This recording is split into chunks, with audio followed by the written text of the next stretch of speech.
you take something like the free energy principle, you try to think, okay, what's even more fundamental than that? What's behind that? What's below that? What kind of feeds into that? I have to say, also, you won't get more fundamental or simple than the free energy principle. When you realize that your environment is composed of other things very much like you, right? When you're young, your mum, or as you're older, or your colleagues and your friends and your family. And I think that's interesting because now we're getting to a much more symmetrical sort of relationship between me and the environment. And certainly in this context, most of my universe is basically you and me. So now there's a certain kind of symmetry in play. Whereas you are my environment and I am your environment. And yet we both have generative models of our environments, which basically means I have a generative model of you and you have a generative model of me. The best way to minimize surprise when surprising signals are generated by things like me, namely you, is to ensure that I am as much like you as possible so that I can predict what you're going to do next, because that's what I was going to do next. And exactly symmetrically so for you. So that basically means that we come to share a generative model, a shared narrative, we're seeing from the same hymn sheet, and everything becomes mutually predictable. What it doesn't describe, though, is the going back to your Twilight Zone and the man in the nice hell, the epistemic hell. So if it was the case that we could become completely mutually predictable and just keep on singing the same song together for hour after hour after hour, that would become boring. And at this point, I think you're now into sort of social neuroscience and joint free energy minimization that can sometimes lead to quite paradoxical results or understandings of the way that we search for information or engage with people. On the one hand, I want to make my world as predictable as possible so I don't get any nasty surprises. So I'm going to go to those kinds of news channels or talk to this kind of person because I think that we have aligned frame of reference, we have common grounds, we speak the same language. On the other hand, I'm going to be compelled to be slightly curious about other ways of thinking. It's not, we're not all going to merge into one massive community, one massive hive mind, one massive collective intelligence. That's not going to work because we are compelled to, what would happen if I looked at it this way? Or what's that kind of person like? What's this culture like? I haven't got any answers, but there's really interesting field of information in sort of social neuroscience. Professor Karl Friston is a world-renowned neuroscientist and researcher. He is best known for his work in developing groundbreaking statistical methods and mathematical models to understand the workings of the brain and how it gives rise to complex behaviors. Our discussion mainly tackles his free energy principle, which states that the brain is constantly working to minimize the amount of free energy in its system. According to this principle, the brain is a predictive engine that is constantly trying to make accurate predictions about the world in order to minimize its own uncertainty. If you got this far, please subscribe, and I hope you enjoy our conversation. Professor Friston, thank you for coming on. Thank you for inviting me. Yes, it is a pleasure. For the folks watching this on YouTube, I just want to say they should know that you are one of the most cited scientists in the world and have made monumental impacts on the field of neuroscience. So it is the highest honor, honestly, to be speaking with you today. And I thank you so much for coming on. It's very gracious of you. Thank you. Yeah. And, your time is very valuable. So I do want to jump right into it.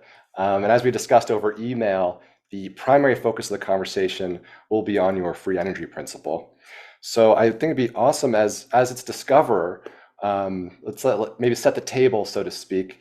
Could you provide a high-level, sort of simple description of the free energy principle? And then I have a number of specifics to ask you about it. Right.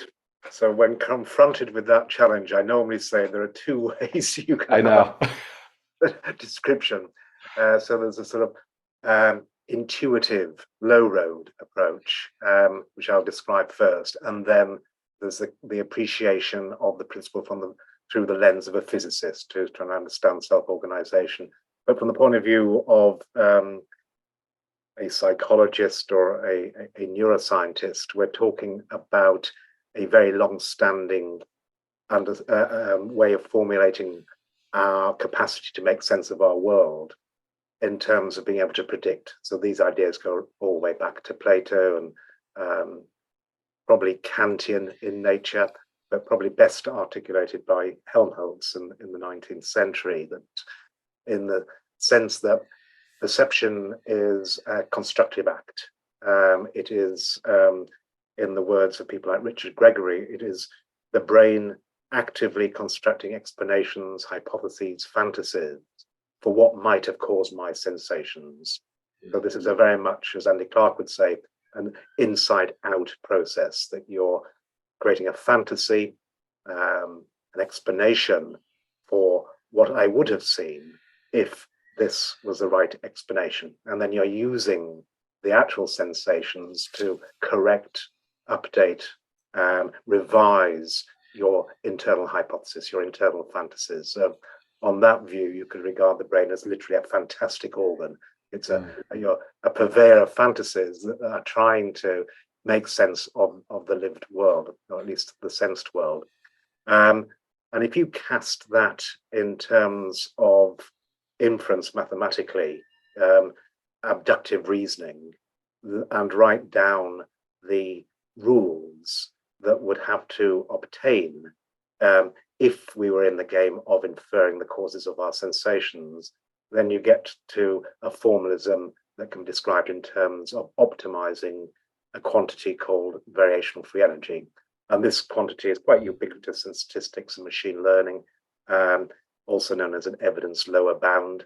And it simply scores the surprise that is inherent in any sensory evidence or any sensation. And we use that surprise, if you like, to revise our beliefs. And that mathematically can be written down as minimizing free energy. So all that you can think of in terms of what constitutes a good brain and possibly a good mind can thereby be described as trying to minimize free energy or minimizing surprise. You can understand that in terms of the average surprise, which would be uncertainty. So all of this is really saying it's a mathematical statement that self-organizing sentient systems look as if they are trying to minimize uncertainty, trying to find the best guess, if you like, the best hypothesis for the causes of their sensation. You can understand this in a very generalized sense.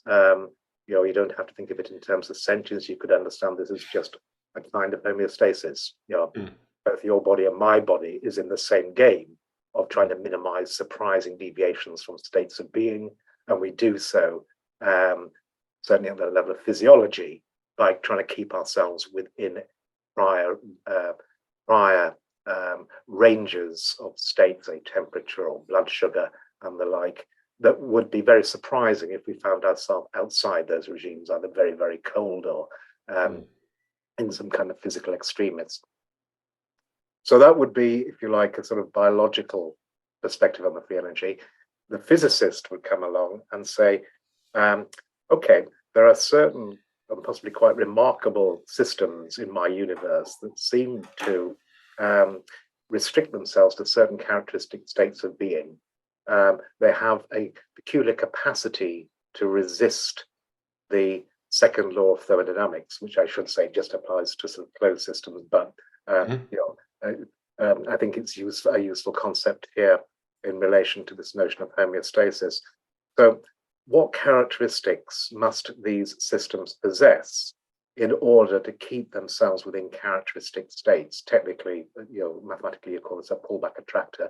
These are just states of being that look as if they're attracting certain systems so that they gather themselves up and keep themselves within these characteristic states. And it turns out if you write down the equations for the dynamics of these kinds of systems, then you can explain or you can describe these in terms of a variational principle of least action that just says you're always trying to flow down gradients established by these surprises, these prediction errors, as quantified by the free energy. And that's a really nice, or that has a very nice interpretation.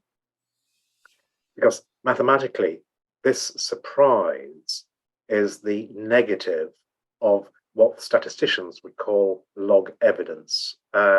It is a quantity that measures the goodness of your model or the negative of this goodness of your model, which is just simply the probability of my sensations given a model of how I think those sensations were generated. So this is exactly the same kind of generative model you'd find in generative AI or, say, large language models and the like.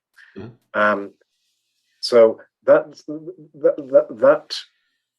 sort of gives you a teleological gloss on this free energy minimizing process. That's just a way of describing self-organizing systems that have this particular capacity to organize themselves and resist this entropic dissipation or dissolution, decay, and death. And you can describe this as effectively looking as if they're trying to maximize the evidence for their models of the world. So this can either be read as basically gathering evidence for my own existence if I am a model of my lived world. Also in philosophy by nicely denoted self-evidencing. So it's a special kind of self-organization that can be read as self-evidencing in the sense of gathering evidence from the way I think my world works and how I operate within that world. So those would be two sort of perspectives on the same phenomenon. Yeah, it's wonderful. Thank you. That's a great summation. And and we're going to dive into this in many different. We're going to slice this up in many different ways. But one thing that I haven't heard, and I've listened to many of your, podcast interviews and watched some of your presentations and read your papers, but I haven't heard yet is what is the origin story of the free energy principle? How did this all come together for you? I know you have a long history in the field, but was there an aha moment or a eureka moment? At some point, when did this kind of all start to come together? What was the origin of this idea? Well, I think the first thing to say in response to that question is that this idea has been around for, if not millennia, certainly centuries, and has been increasingly formalized and simplified. So there could be many starting points to this story, and each will have their precedent. So this is a legacy, and a legacy of what? Well, you could argue it's a legacy of ideas proposed by Helmholtz and refined by psychologists like Richard Gregory, notions of analysis by synthesis, and all sorts of the brain as a constructive organ, a statistical organ, trying to make sense of its world, that you'll find in the 20th century. Ideas which were taken up to great effect in machine learning by people like Geoffrey Hinton and Peter Dayan. They actually invented a Helmholtz machine that had this sort of this Bayesian mechanics under the hood, borrowing from another legacy left by Richard Feynman, which was the technical, resolving the technical differences of doing this kind of inference, hence the variational free energy that he brought to the table in the context of quantum electrodynamics. Personally, it all started to make a lot more sense when reading the work of people like Raj Rao and Dana Ballard. And that story was a predictive coding story, but it transpired that this was just another way of telling the same story, but using a slightly different rhetoric. So the prediction errors in predictive coding just are a measure of free energy under certain simplifying assumptions. But the key insight, in the late 90s, was that exactly the same objective function could be used to describe both perception in the spirit of predictive processing as championed by people like Andy Clark and predictive coding, but also the learning, the updates that you to connection strengths of the kind that you'd find in machine learning, but also you find in natural intelligence and experience-dependent plasticity in the brain. The thing that I found particularly intriguing was that if you just stood back, and I repeat, sort of looked at this through the lens of a physicist, you could also explain all of action through minimizing exactly the same quantity. So, bit by bit, everything that needed to be explained sort of fell into the camp of it's just minimizing free energy. And everywhere you looked, everything could suddenly be very simply explained in terms of minimizing free energy, attention, and even in the past few years, natural selection is just another free energy minimizing process. So this is, I haven't really answered your question in the spirit in which it was asked, because there was no one moment. Sure. But every few years, I certainly get a nice aha. Oh, it's just another instance of minimizing free energy. And then you write a paper, usually using numerical simulations and a bit of analysis, just to say, well, look, this is another way of looking at it, and it looks very much like this kind of thing, because it's all, if you like, a reflection of the same fundamental process of self-organization. Can you give us a sense of, I guess, the scope of this discovery? So, as far as I understand it, it explains, a process, a dynamic happening in the brain, which is the most complex object that we know of in the universe. What is the simplest scale? What is the smallest, say, dynamic or thing that would adhere to this principle? Does that make sense? Like, basically, when does this principle start? Yeah. Yeah, no, I just wanted to interrupt to congratulate you on the question, because that's exactly the focus of many colleagues in theoretical biology and physics. So I'm thinking here of people like Mike Levin and Chris Fields and Jim Glazebrook. So that's absolutely key. I think that notion. Does this apply to a particular thing, or does it apply to everything? And if it applies to everything, at what scale does it apply? And does it apply at every scale? And the answer should be it's scale invariant, and it applies to everything, literally. And that sort of perspective is being championed, I repeat, by my colleagues, Mike, Jim, and Chris, in the context of quantum information theory, on the one side, from the point of view of physics. But on the other side, there's this story, which I think is very nicely articulated by Chris Fields, that it is time to remove the bright lines between physics, biology, and psychology. They're all just the same thing, and you get this notion of basal cognition, which is something I think Mike Levin has brought to the table, that all self-organization can be read as this kind of basic sentience, this sort of basal cognition that is just a reflection of the existence of things. And this may sound a little bit like an overstatement, but the interpretation in terms of, or the interpretation of self-organization as self-evidencing is a relatively straightforward consequence of the individuation of anything from the rest of the universe. And this separation appeals to what is now a little literature on Markov blankets in this particular context. So the Markov blanket is just a definition of thingness. So you start with the notion, okay, I want to explain the states of something. And then you ask, well, what's a thing? And then you have to appeal to Schrodinger's formulation of, the boundaries. Can you explain what goes on within the boundaries of living things? And of course, as soon as you say that, you realize it's the boundary that's the important structure that allows you to individuate something from everything else or no thing. And indeed, if you just look back with that view on what you learned at school in terms of physics, you suddenly realize how important that boundary is. There's the heat bath in physics, for example. So wherever you look, there's this crucial notion of a separation, an individuation, and simply by thinking carefully and articulating formally how you would define that boundary, there is, if you like, a partial separation from states on the inside of something and states on the outside of something.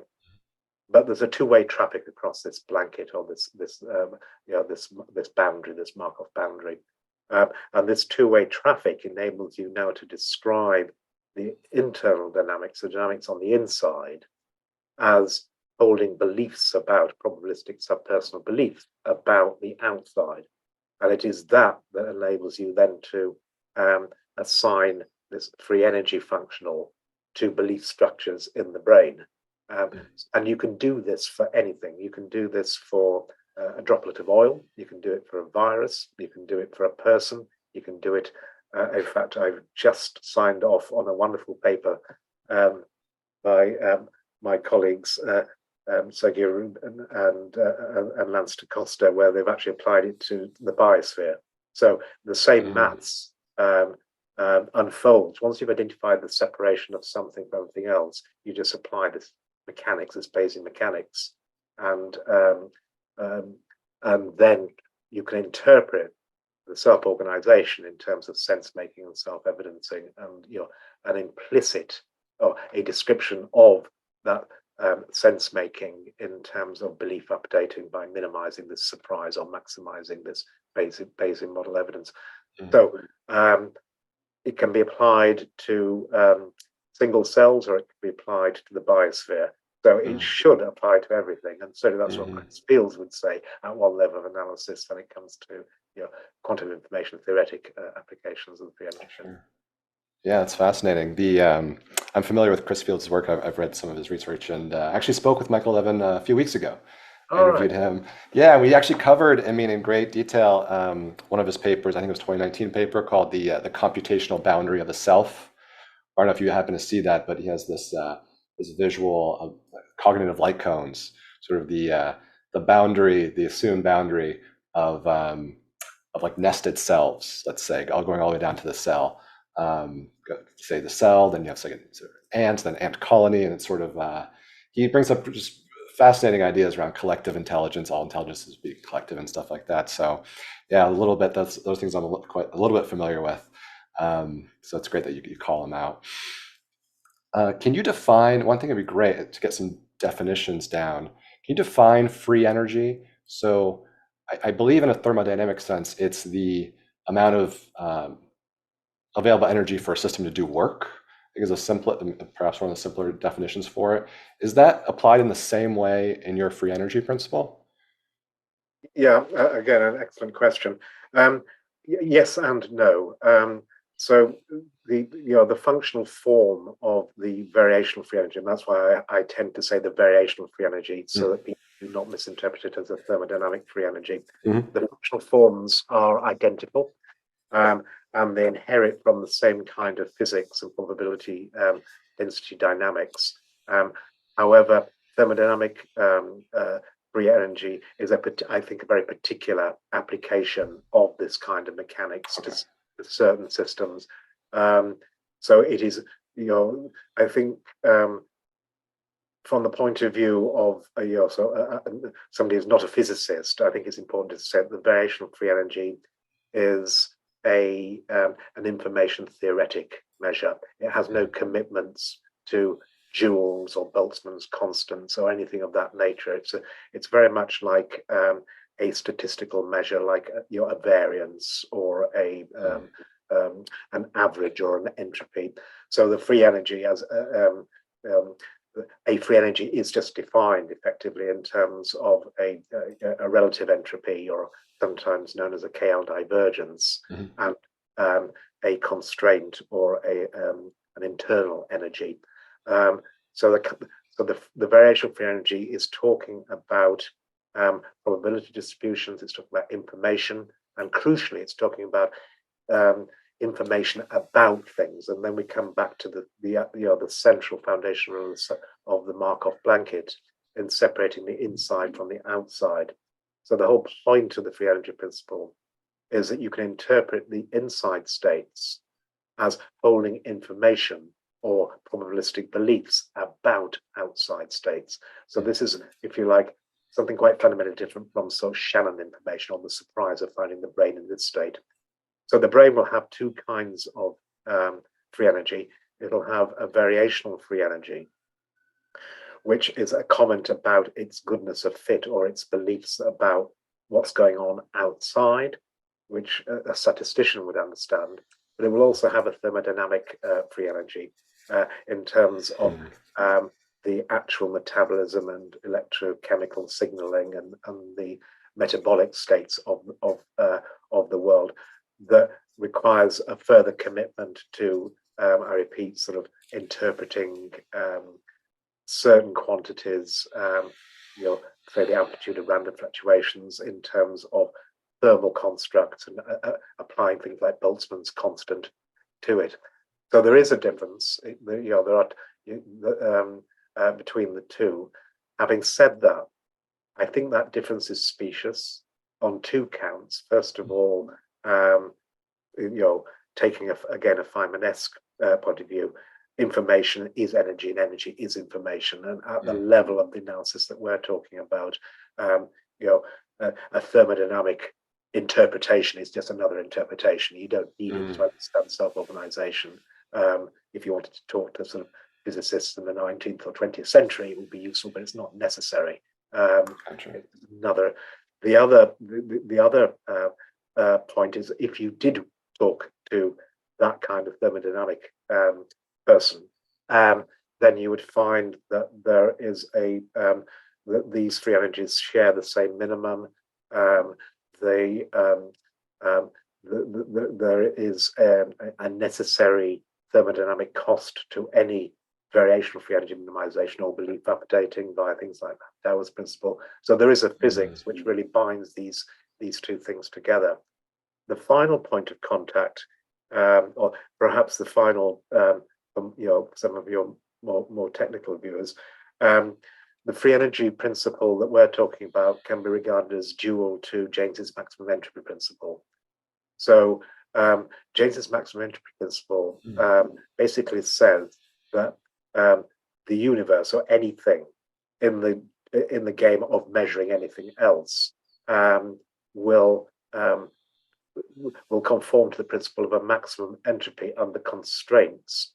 And those constraints are what are supplied by the generative model that generates the predictions that are necessary to provide the surprise. So the surprise part, the internal energy part of the free energy principle, is that which rests upon or is defined in terms of our world models, our generative models. So we come back to this notion of what is a free energy? Well, it's an internal energy minus an entropy. So when you want to minimize your free energy, you're going to maximize your entropy in accord with Jaynes's maximum entropy principle, but under constraints that you're trying to minimize the internal energy. And that internal energy just is a surprise that we were talking about before. So on that view, I think there's a deep connection between a certain kind of free energy in physics, but it would have to be a Jaynesian kind of free energy. It wouldn't be the kind of free energy you did at school when you're boiling water at night. Sure. Yes. Okay. It's so interesting. And actually, you bring up William James's maximum entropy principle, something that I learned about listening to one of your lectures, because I believe you said, I think it's a quote, "If I have no preferences at all, then my best bet is to keep options open." So it's a bit of, so I guess that's like the non-technical kind of layman's way to look at it, which I hadn't thought of before. And I was actually thinking of, and it's one of the questions that I have for you, and it's something that I think is really interesting about this principle, is that, please correct me if I'm wrong, or fill in here. The preferences are built into the Bayesian beliefs.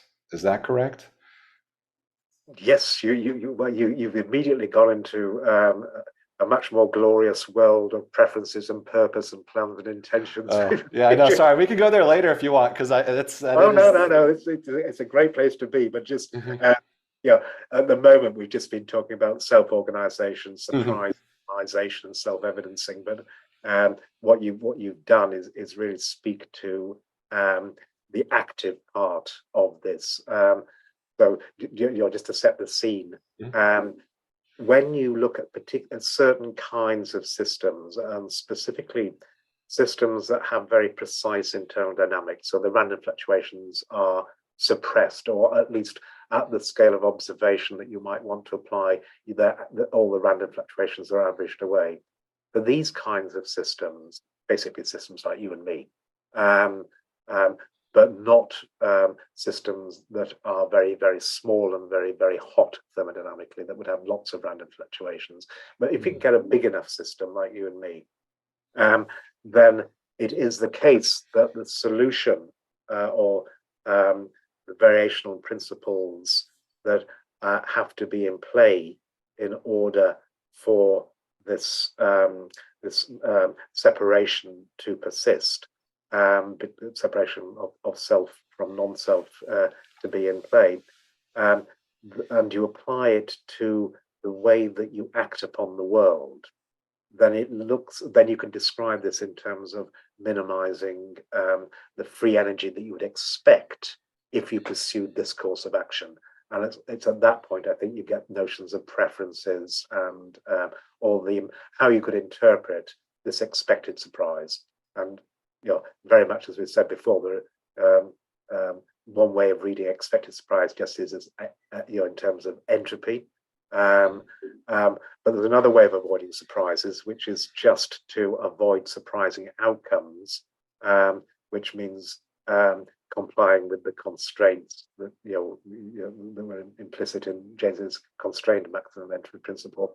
The complement of avoiding surprising outcomes is that it looks as if I am always acting in a way that evinces preferred outcomes that just are the characteristic states that define the kind of states that you'd find me in. So I think you're absolutely right that these prior preferences are just a way of articulating the typical or characteristic states that define who I am. So you can either sort of put a teleology on that and say, oh, this thing is behaving as if it prefers to be in these states. It's actively choosing these courses of action, these paths into the future that result whose consequences are that you end up in your preferred states. From the physicist's point of view, though, you turn that on its head. You start off with a system that seems to be able to occupy these preferred characteristic states, and then you work out what dynamics must these systems have. So that's the deflationary part of the free energy principle. It's just a description of things that have preferred states, effectively, and these preferred states are literally the attracting set that constitutes the pullback attractor that was mentioned before. So you're absolutely right in one sense that these preferences are part of Bayesian beliefs, but that does, if you like, commit you to a rather teleological interpretation of the energy principle. You don't have to do that. You can do that. You don't have to do. And please forgive my ignorance here, because I might be showing my hand a little bit here. But is the brain trying to minimize free energy because it's trying to use as much of it as possible? I know it's trying to minimize surprise and minimize uncertainty, but like I imagine something like a resourceful, greedy brain. So is the minimization of free energy sort of like the byproduct? Is this a downstream effect, or is it the real pump that's moving the water along? Does that make sense?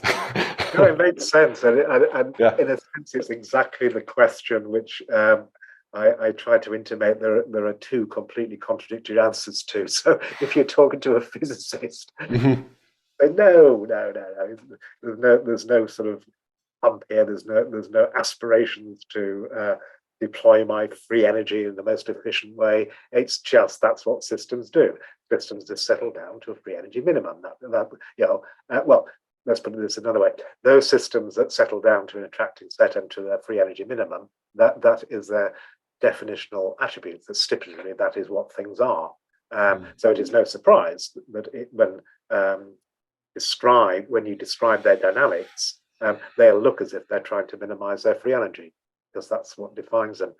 But if you now talk to a biologist or a psychologist, then your description is perfectly apt. It will look as if these systems, and particularly sort of systems like you and me, are actively trying to minimize the surprise and in a resourceful way. I would actually frame that more in terms of in a very efficient way.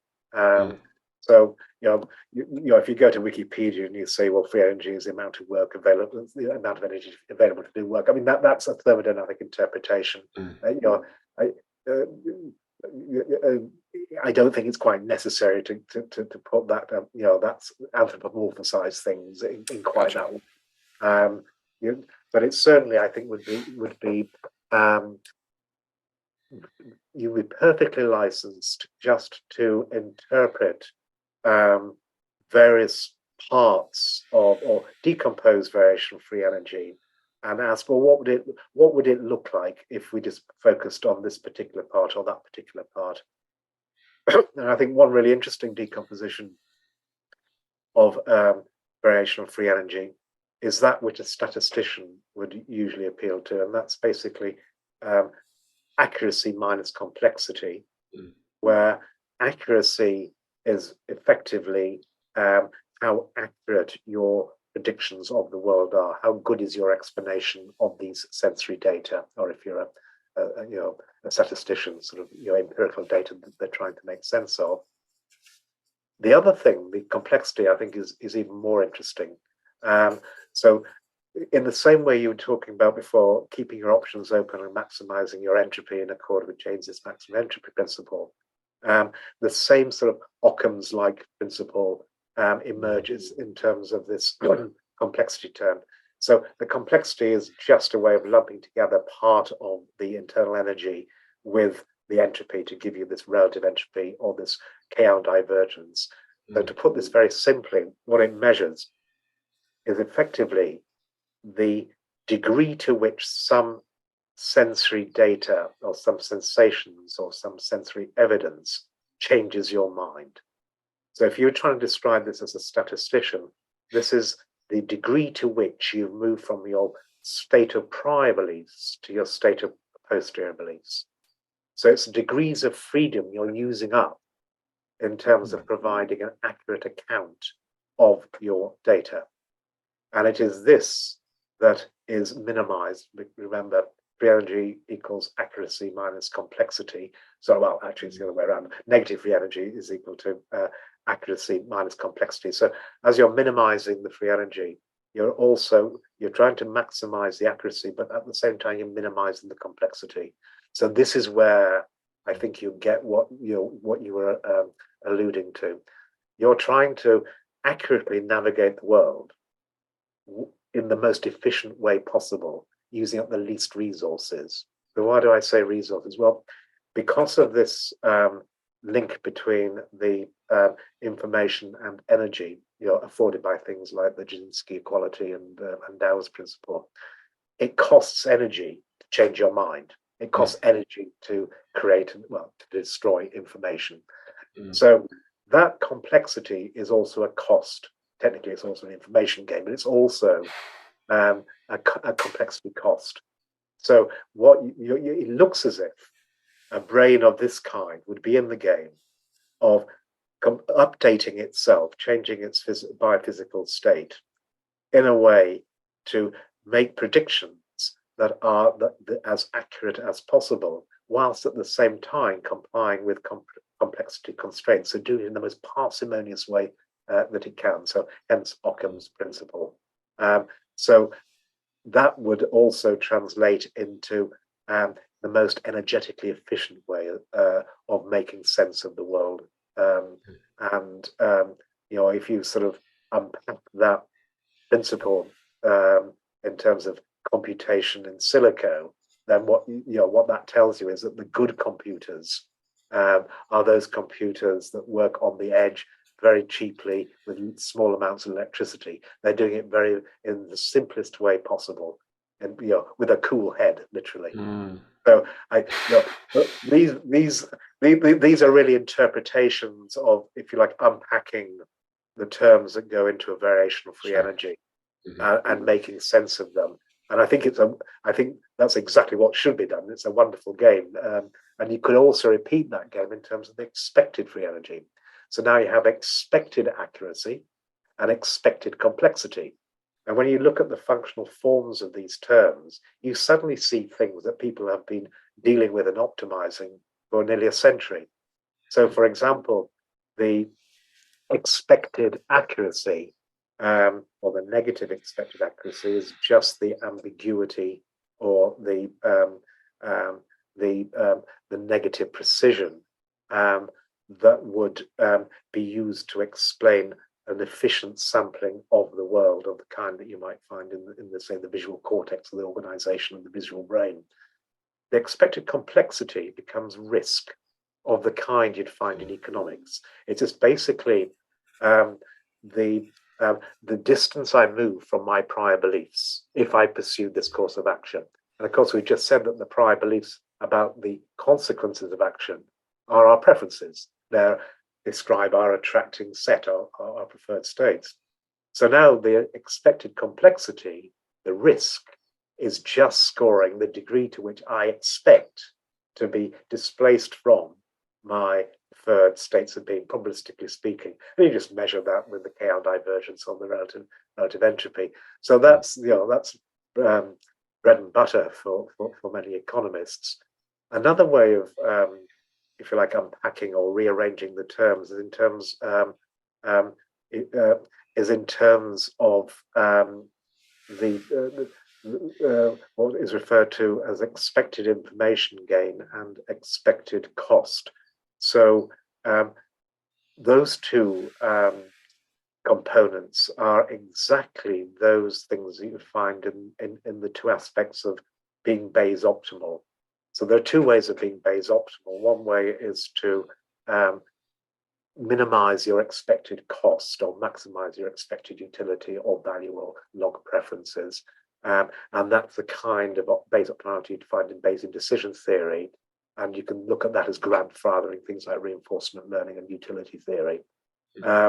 On the other hand, though, you've got this sort of, again, this sort of, it's not ambiguity, it's ambiguity with bells on, which is the expected information gain.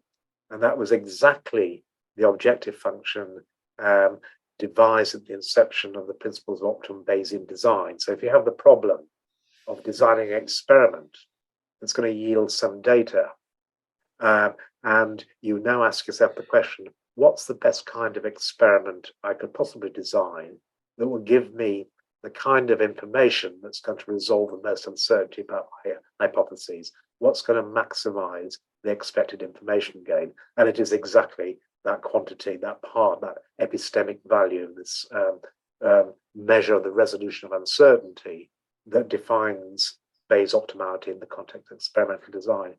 That may seem a little bit sort of unconnected to you and me in conversation or just walking down the road, but of course we are actively experimenting all the time just by looking around. You know, the way that we move our eyes saccadically every 250 milliseconds, every little act of this kind is an experiment. So we come back now to the notion of Richard Gregory that, you know, perception just is hypothesis testing. What's the experimentation? It's just palpating the world in the right kind of way to get that kind of information that's going to resolve the most expected surprise or the most uncertainty. And you can unpack that, you know, at the level of visual palpation every 4 times a second, or the news channels that you would afford epistemic trust, which is probably quite a hot issue at the moment. For sure, especially here. Or the kind of whether you go to Wikipedia or whether who would you consult? Your priest, we make choices all the time in terms of what's the best way to act, and what are this notion of expected free energy brings to the table is that there are the imperatives have a dual aspect, this pragmatic aspect that is formally this expected cost, where the cost is the negative or the surprise in relation to my preferred states of being. But also, to my mind, even more important is this epistemic part, this sort of expected information gain that actually makes us all little scientists of one sort or another. Yeah, that's incredible. I'm glad I'm recording this conversation because I'm going to have to listen to that a few times over to fully pull together all the pieces because there's so much there. I actually found this when I was doing research on the free energy principle, that I was going off and finding definitions for things, because to bring it all together is, it's amazing that it incorporates so many different ideas from different disciplines. I mean, you have your neuroscience, but you also have information theory. I mean, it's physics, you have all these different things that you're pulling together and finding these deep truths that I think is fascinating. Well, it's nice you say that, because that's exactly what Chris Fields wants. He wants to sort of think physics, psychology, biology, they're all the same thing. And again, when I was trying to answer your question, when was the aha moment? And there really wasn't one, but every few months you say, oh, that's just one of those. Or that. So, to my mind, in a sense, it is that capacity to accommodate very gracefully things that definitely have worked in the past, but haven't been framed in this sort of simplifying, sort of unifying framework. It's that capacity which lends the free energy principle a veracity and a utility that it continually impresses me, that when you're able to articulate something that's endured for centuries or at least decades, that we all use and work, and that, in terms of our understanding, and suddenly it fits in with the free energy principle. That, to my mind, is a reflection of the utility of the free energy principle, but also, interestingly, it means that the free energy principle is conforming to itself. So if you remember, the whole point of the free energy principle is finding accurate explanations as simple as possible. So it should provide a simple explanation for everything. That's its if you like, that's its foundational premise. So you shouldn't really be surprised. You can do economics and reinforcement learning. One of my favorite papers of yours. I think it's the free energy principle made it simple as possible, but no simpler, I think is the title, or it's close. I'll link to that in the description for folks who want to read that. I may have butchered that title, sorry, but it's close. It was Einstein's famous quote. Yes, it's from Einstein, yeah. And I even found that, I didn't know this, but there's a great little article in Wikipedia called The Principle of Simplicity. So there's actually, people like Nick Chater and colleagues have found this, this formalization of Occam's principle, and it's not, I think the free energy principle could also be read as a dual to that kind of imperative, to find those simple, minimally complex explanations for stuff. So I'd love to focus some of our time on surprise, the idea of surprise. It's central to this theory, and correct me if I'm wrong. So we're trying to minimize surprise or / uncertainty, right? Does the system want zero surprise, precisely zero surprise? Or that might be, I imagine that might be impossible, actually. So is it trying to approach zero? Is that optimally, is that better? Does that make sense? It does, but again, you're asking as a biologist, not a physicist. I'll keep mixing the two. Sorry. That's fine.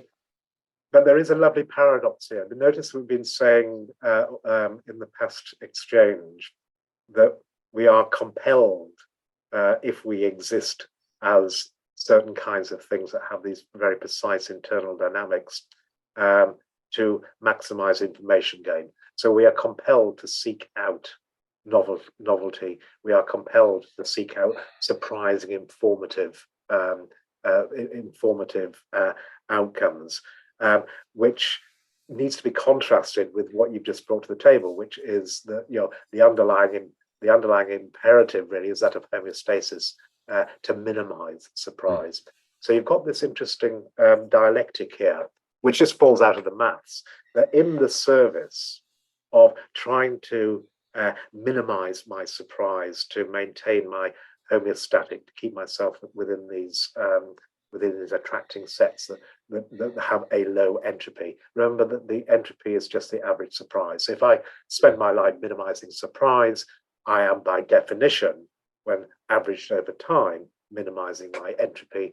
It's minimizing the number of surprising physiological and mental and emotional states that I experience during that period of time.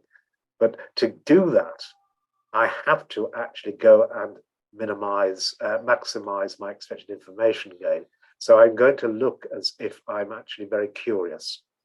So part of keeping myself out of unpreferred states and minimizing the surprise, which you can read as just prediction error, for example. Part of underwriting my capacity to minimize my prediction error is actually to go and seek out surprising or apparently surprising outcome. So I will be quintessentially curious. I will be sensation seeking. I will be wanting to answer. It'll look as if I'm going to want to answer the question, what would happen if I did that? So it is, when you say we all want to minimize surprise, we certainly want to avoid surprising sensations. Yes, nociception underwrites our, beliefs about being in pain, for example, being very cold, being very poor, being very unloved, being dead. These are all very surprising states of being, which we will in the moment avoid. But that does not mean to say that we will not seek out those outcomes that can have information. So we're still very, very curious. And I say that at length because there was an interesting philosophical paradox called the dark room paradox that was brought to the table around the inception of the free energy principle in neurophilosophy. And it went along the following. Well, perhaps you know this. You probably know this better than I do. Do you want to tell your views on it? What's all? No, I wish I did. I'm sorry. I don't know about it. Right. I mean, it's a very commonsensical argument, but if it's the case you want to minimize surprise, why don't you just go into a dark room, turn off the lights, lie down, and stay there forever? Okay, yeah. That's kind of an idea. A question I had. Why not just jump off a cliff, right? The surprise will be over, and then that'll, yeah. It's more extreme, but yes. Well, it's interesting that. So why don't we do that? And yet we go bungee jumping. Isn't that interesting? Yeah. But both not jumping off cliffs and bungee jumping are, they should be explainable under the free energy principle. And of course, there's a crucial difference between the bungee jump and the jumping over a cliff. But to come back to the dark room problem, I repeat, it's just the paradox that why don't surprise minimizing machines or artifacts or systems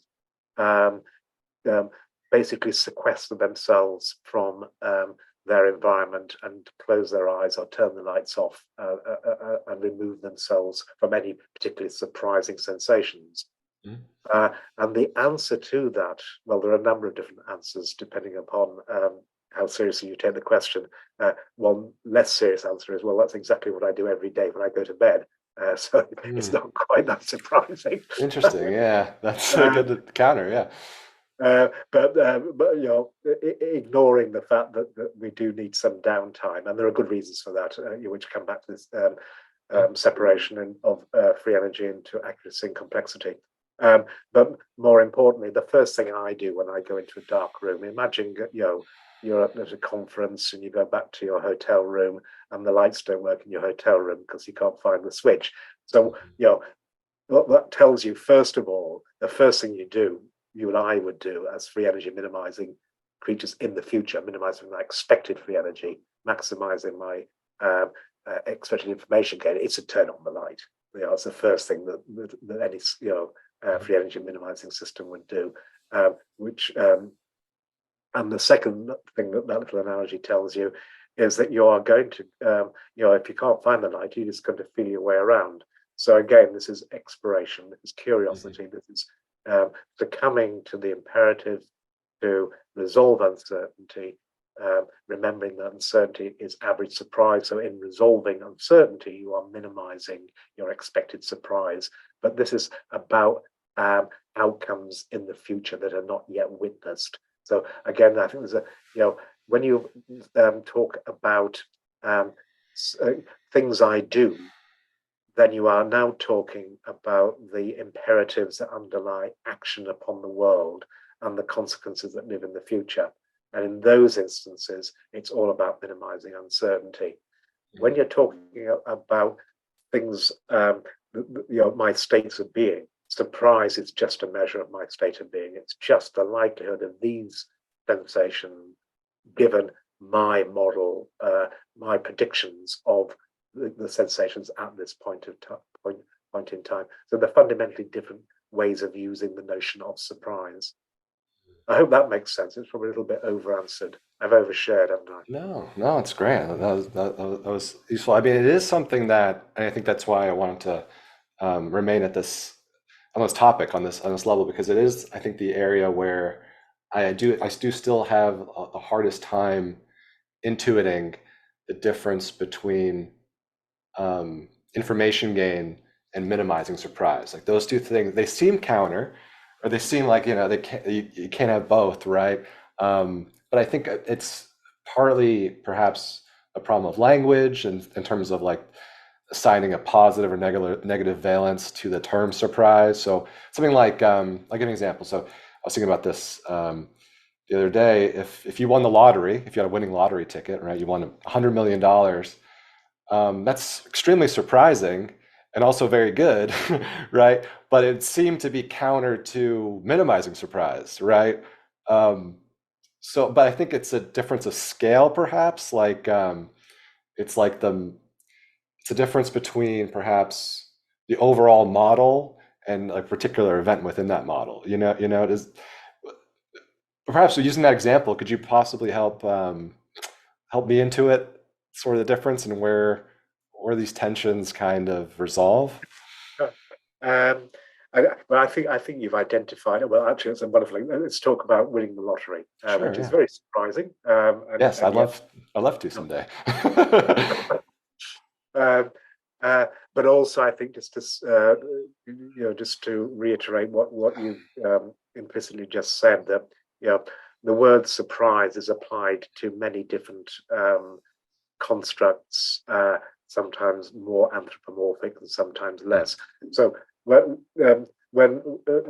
surprise is used in the context of the free energy principle, or and mathematically, it has a very specific and very deflationary meaning. It's just the negative log probability of some data given your model of how those data were caused. So it's a measure of the implausibility of getting these data given a particular commitment to how you think these data were generated. So I repeat, it's probably best thought of as a prediction error. Yeah. I got some outcome, and I had a prediction of that outcome, and the surprise is just the measure of the mismatch or the discrepancy Yeah. between my prediction and what I actually Mhm. observed. This is also known as the surprisal, AL, in information theory, a term coined by Tribus. More formally, more generically, it's also called self-information. It's just a negative log probability of an event conditioned upon the model or the context in which that event occurred.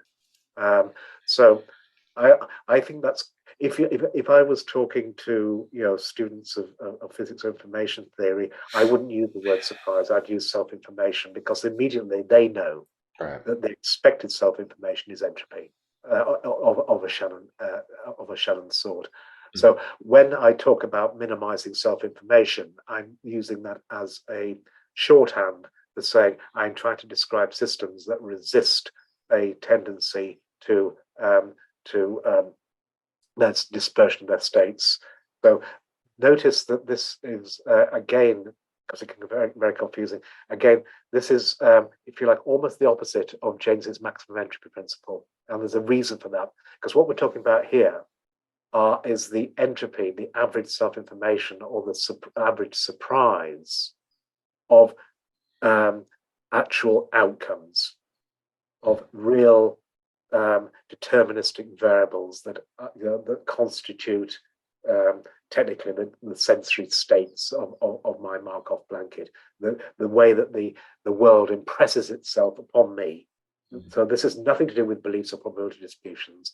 It's the surprise afforded this outcome, and I want to, being a good homeostat, to use the cybernetics notion, I'm going to want to make sure that everything that the world impresses upon me is within the bounds, or that something like me can take. And this is just a statement basis again. So that kind of entropy we're trying to minimize. Sure. So remember, before we were talking about Jaynes's maximum entropy principle, but the entropy was about the beliefs about the causes. It wasn't about the actual outcomes. So this is, again, if you like, a dialectic or a paradox. On the one hand, they're trying to minimize the surprise or the self-information of my um, of the actual outcomes that the world impresses upon me. But when it comes to the Occam's principle view of free energy minimization, I'm now going to try to maximize the entropy of my beliefs about the causes of that. So it is complicated, and perhaps one should apologize for that. But it's It is it's what a it little is. bit. It's the same kind of like dialectic that you get into if you commit to Jaynes's maximum entropy principle as the right way of measuring things and understanding things. Then you have to say, well, hang on a second. I thought the whole point of biological self-organization was to resist the natural tendency to an increase in entropy. I thought the whole point of Schrodinger's formulation of life was to minimize the entropy. So who's right, Schrodinger or Jaynes? Well, they're both right.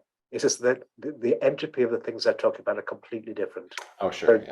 So, Jaynes and the free energy principle are talking about the entropy of measurements and beliefs. Schrodinger and homeostasis and synergetics, for example, are talking about the entropy of outcomes of measurements of the data upon that you use to make your inferences and build your beliefs and update your beliefs. So that it's a fascinating sort of yin yang, and it really forces you to think about the nature of these mathematical descriptions and to what they pertain. So things like entropy and surprisal and self-information are just attributes of probability distributions. So you have to say, of what? So is it the outcomes or is it your beliefs about things? And with that sort of in mind, winning the lottery, is that surprising? Well, if you imagine the probability of it happening to you being surprising, I can see that you might think, oh, that's highly implausible. So it's not. It is very surprising.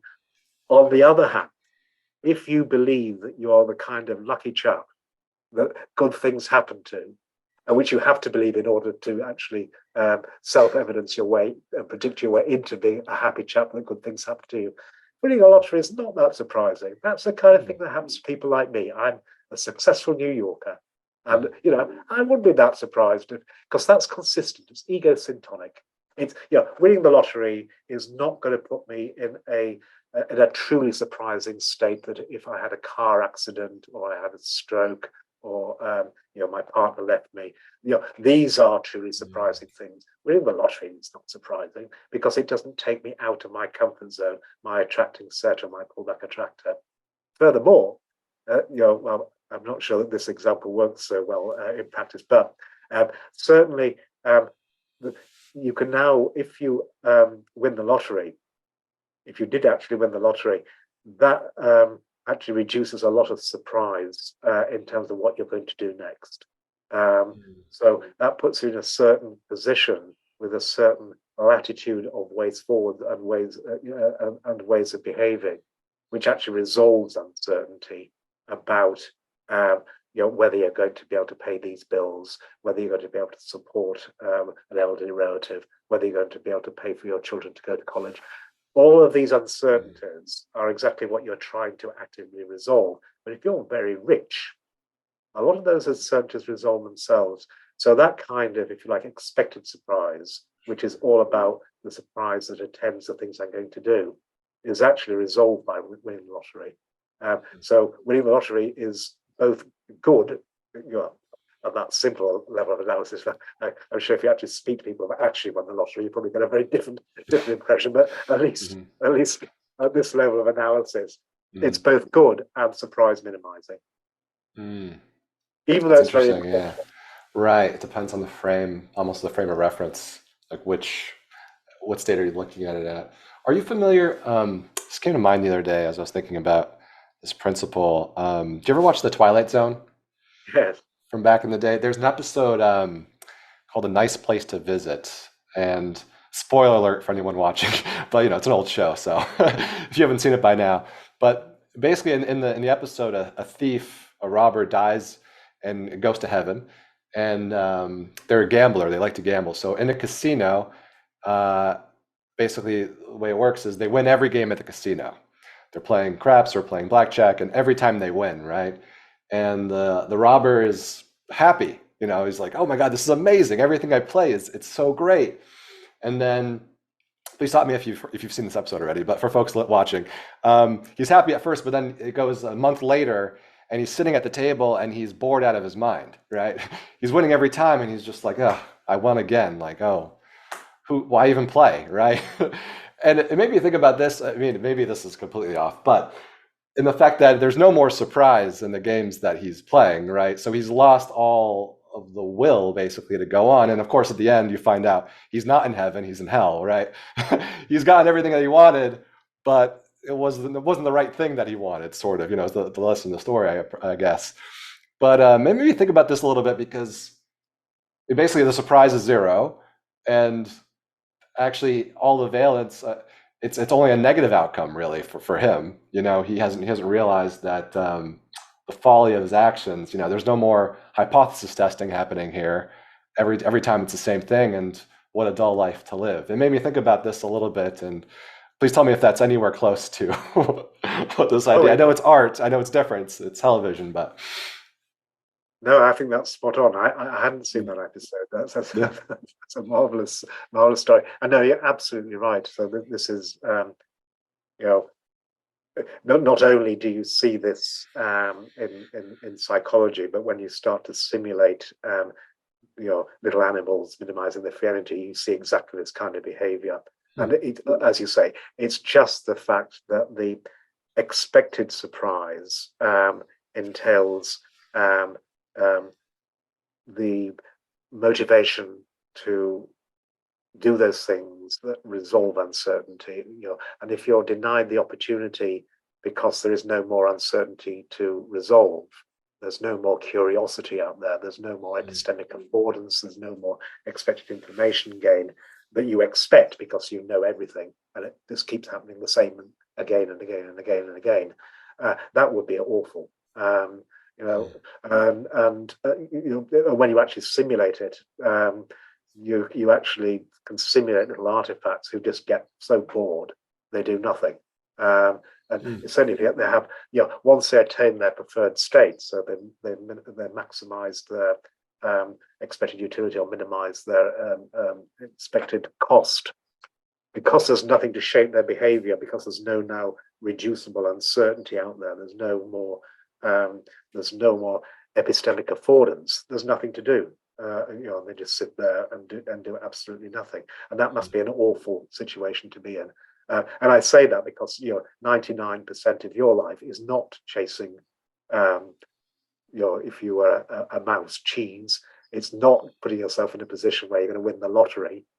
It's actually indulging in your curiosity. The very fact you're doing these podcasts, having this exchange, is just an expression of the fact you are compelled to be a curious creature.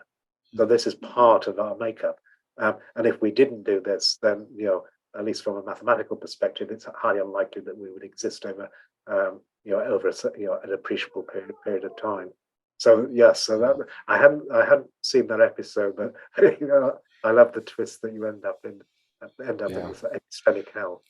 Yeah, that's bad. But he was a thief, so he deserved it. I do have, so about the let's see here. I'm trying to figure out where we're going to go. I believe there's two ways, right, to minimize prediction error. They were change the model to better fit the sensory input, or change the world, act on the world in order to better fit the prediction. But I wasn't sure, are these two mutually exclusive? I mean, do you have to choose between the two? And if so, how does the system decide which one to do? Right. So we're now at a sort of more elemental application of the free energy principle, just to understand the fundamental drives to both perception and action. And you phrase that beautifully. So, if we now simplify things and just read surprise and free energy in the moment as prediction error, then there are two ways, as you say, that I can minimize my prediction error. I can either change my mind so my prediction errors become more like the sensory data at hand, or I can act upon the world to solicit some more or a different set of sensory input that are closer to my predictions. So what would that look like? Well, it would look as if I am basically acting to fulfill my predictions, which is what I meant before. Is that if you weren't an optimistic, successful New Yorker, if you didn't have that optimism, that sort of optimism bias, then you wouldn't be able to act in a base optimal way, because you need to fulfill your own predictions to survive. So there's something quite fundamental about that. But at the level I think we're talking, the kind of self-fulfilling prophecies we're talking about are very subpersonal. So all we're talking about basically is effectively reflexes.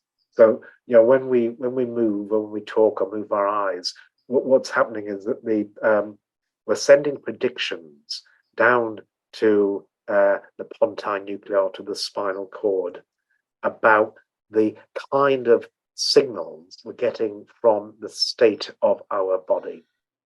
Technically, it's called proprioception. Mm-hmm. And if I predict that I'm going to be moving in a particular way, I would expect to get these signals from my muscles. And if I don't get them, there's a prediction error. So by acting, all I mean, or all that one means in this setting, is that you send these prediction errors back to the muscle so that it contracts to the right length, so it sends the signals that you predicted. So this is just like a thermostat. It's just like feedback control that we find in many devices. All you need to supply is the set point, the temperature you want, or the length of the muscle you predict will happen, and then the body does the rest. So this is how a very sort of elemental level of just moving around, you can understand action, motor being the use of particular kinds of muscles, as minimizing prediction error or minimizing free energy. So it's not quite what this more deliberative, planned kind of action. It's not how do I imagine myself behaving tomorrow or during the unfolding of this conversation. We're talking about action in the moment, as basically eliminating prediction errors reflexively, very, very, very quickly. So in answer to your question, how do we decide which to do, and are they mutually exclusive? They're certainly not mutually exclusive, in the sense that the whole point of this explanation of action and perception and the action perception cycle is that there is a common theme. It's just all driven by minimizing prediction error or minimizing free energy in a more general context. However, in practice, I think you're absolutely right that we do seem to be built to switch between the two. So in principle, you could do them both at the same time. In principle, you could dynamically adjust your set points, and your reflexes could try and fulfill those set points or those predictions, and the two could go hand in hand contemporaneously. But in fact, in practice, it looks as if there's actually a turn taking, and it looks as if certainly sort of larger mammals have a very particular schedule of turn taking. I mean, this may sound very specific, but I think it's really interesting that, and it speaks to the cognitive moment.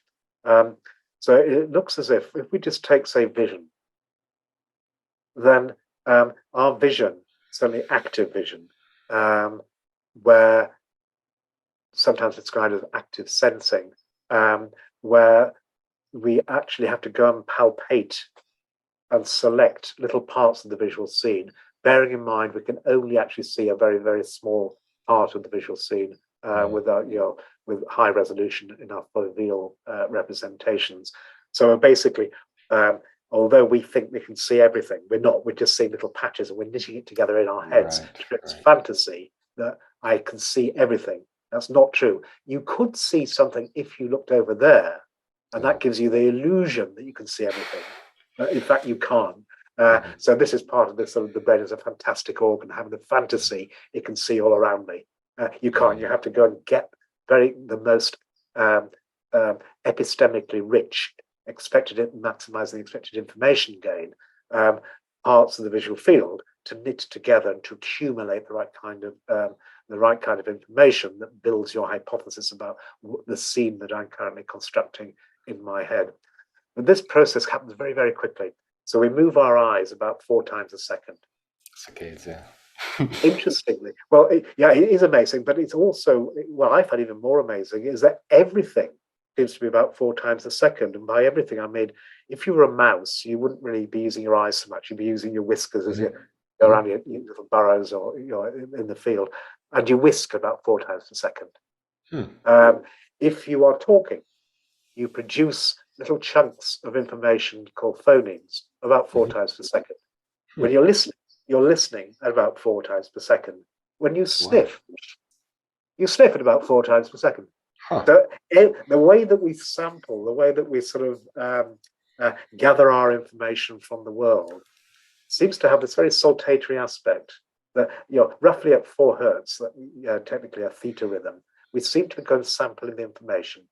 But even more interestingly, during the actual movement itself, the way that you adjudicate between changing your mind and updating your allowing your brain to revise its beliefs by changing its neuroactivity to provide better predictions.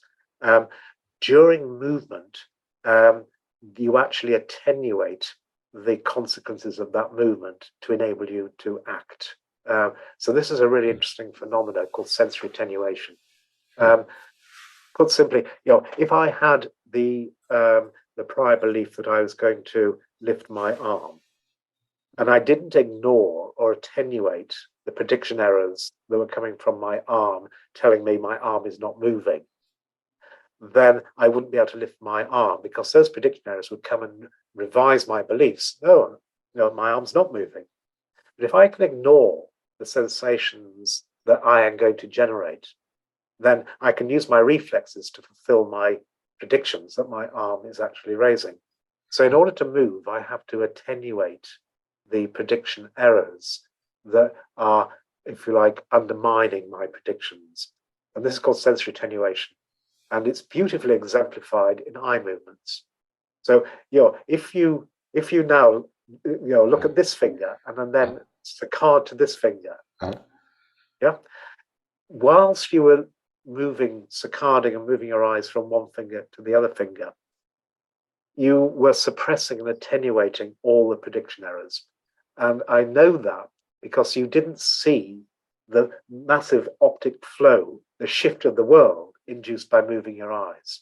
You can actually see it if you press your eye. This is Helmholtz's famous experiment. If you just gently nudge the outer edge of your eye, you'll see the world shift around. I don't want to push it too hard. Be quite careful, the viewers at home. Don't poke your eye out. But okay. Yeah. Oh, yeah. Can you see the world just jump around a little bit? It does, yeah. Yeah. So that's because your eyes weren't causing the motion, and you were able to actually register and attend to that visual motion, that visual, if you like, retinal slip. Exactly the same signals were being generated when you were moving your eyes with your eye muscles. And you didn't see that. You didn't see the world jump. Right. All you saw was my finger and then my finger again in a different position. The world had not moved. So you were actually attenuating your sensory prediction errors, your visual prediction errors during the movement. That's called saccadic suppression. And it's a remarkable capacity of the brain to temporarily suspend attention to the consequences of self-generated sensations. And this happens everywhere. It's a wonderful explanation for the phenomena when you've got the 2 children in the back of the car, and he hit me hard and I hit him, and the escalation in the argument. Absolutely right, because when they're hitting, they attenuate the sensory information that reports how hard they're hitting. So they actually feel being hit as more intense than they feel than doing the hitting. So they're just like a little arms race. They just ratchet up, and this is due to sensory attenuation. You could actually use that metaphor for a lot of political a political Oh, exchange. sure. Well, Is it related to, I don't know if you've ever heard this. I actually don't know if it's technically true. I think it is. I've tested it out. I've asked people to test this out. How you can't tickle yourself. yeah, yeah. The same kind of idea. Okay. That's a brilliant observation. So, in fact, that example comes from people like Daniel Wolpert, who I think is now actually in New York, and Sarah Jane Blakemore, and trying to understand the remarkable. First of all, why is it is remarkable you can't tickle yourself because you're attenuating the consequences of self-generated behavior. So, in a sense, the fact you can't induce visual motion by moving your own eyes with your eye muscles is an example of that. But you can circumvent that by tickling your eye by using something you're not used to, which is your finger. So that it is exactly that notion. You can't tickle yourself, which explains this sort of little experiment. It actually devised by Helmholtz that you can perform on yourself.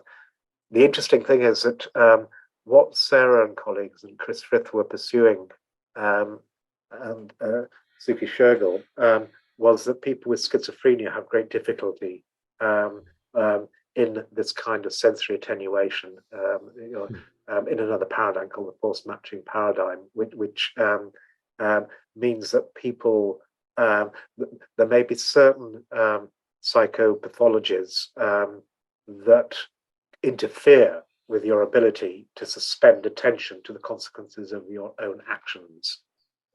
So, for example, if you had inner speech and you heard yourself because you were not attenuating the consequences of your inner speech, you might then try to explain away these unattenuated auditory or pseudo-auditory inputs as if somebody else was speaking.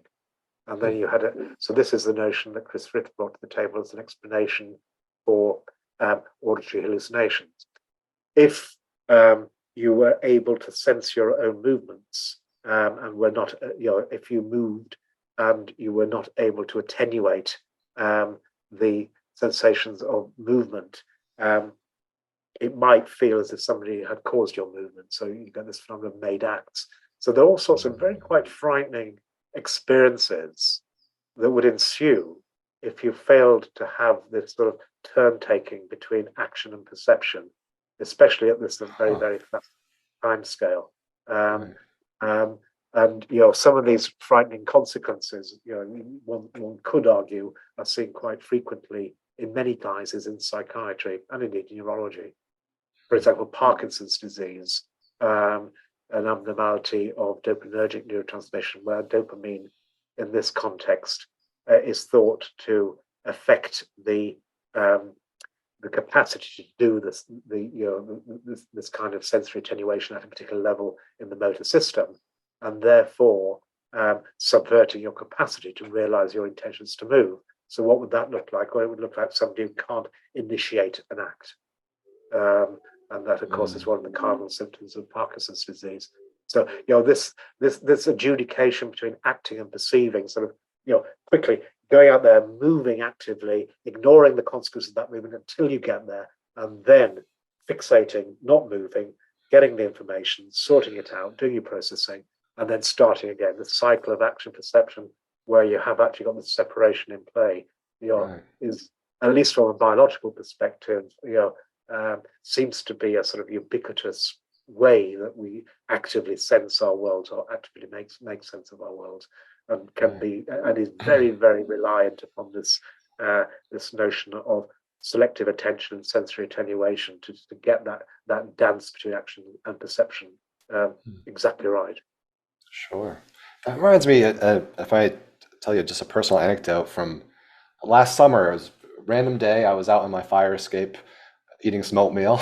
And, I do this some days. And all of a sudden, I live on a one-way street. But coming the opposite way was a police chase. There was a dark SUV being chased by a cop car. And I remember the first second or two where I was looking over at what was happening, I didn't quite see the vehicles. I saw what I'm going to describe as like a fuzzy black cloud.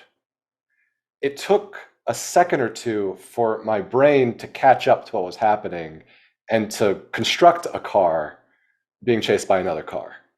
It was very bizarre because I mean it was highly unexpected, right? It just doesn't happen every day.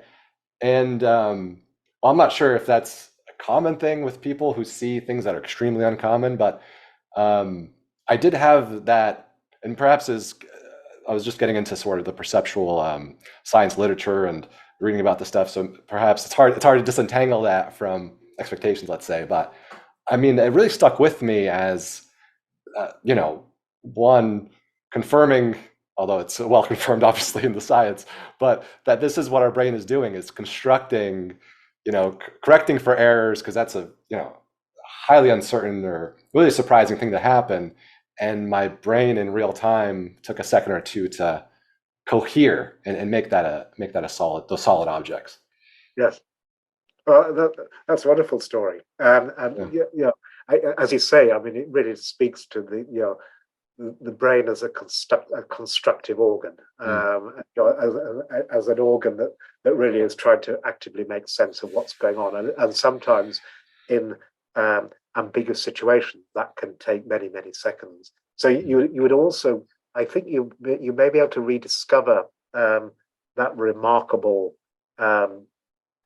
If you like, suspension of the fantasy that we can perceive immediately, Mm. and sort of see yourself seeing using things like ambiguous figures. So Mm. psychophysicists have a whole range of really beautiful experiments, using ambiguous figures and different kinds of illusions that deliberately put you on the edge, so that you can experience the sense making and all the sort of settling down on one option or another option, resolving the fuzzy cloud into, oh yes, that's the percept that makes the most sense in this instance. And Mm. sometimes it's, when you're looking at ambiguous figures, for example, sometimes it stops making sense and you cannot voluntarily stop yourself seeing the other interpretation. So, Mm. famous sort of two faces or a vase Oh, um, sure.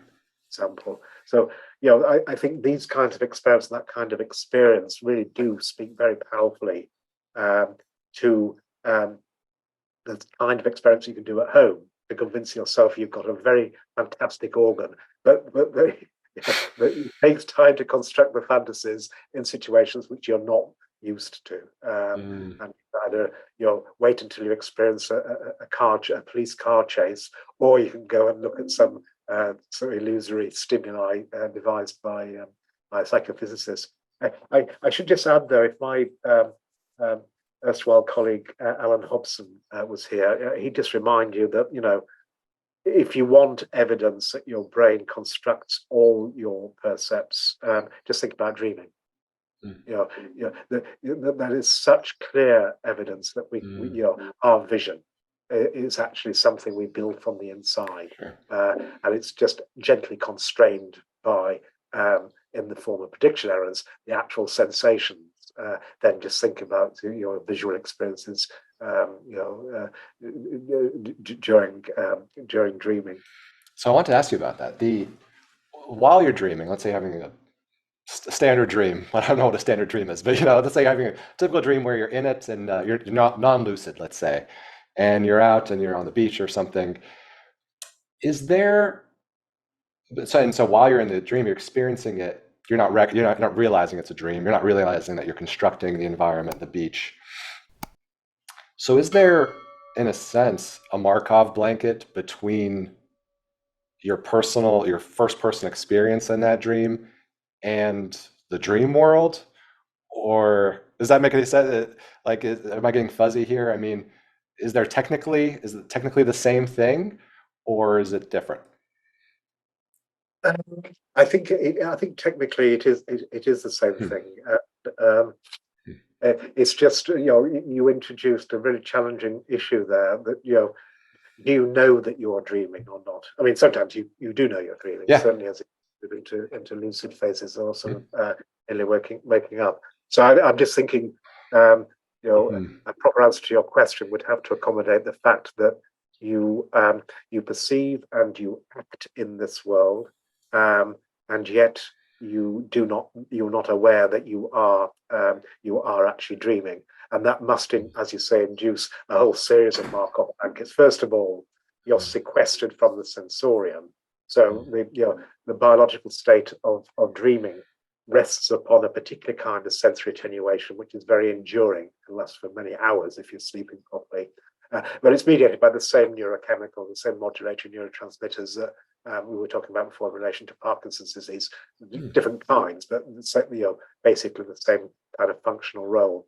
So basically, you're switching off sensory input from the periphery, from the body.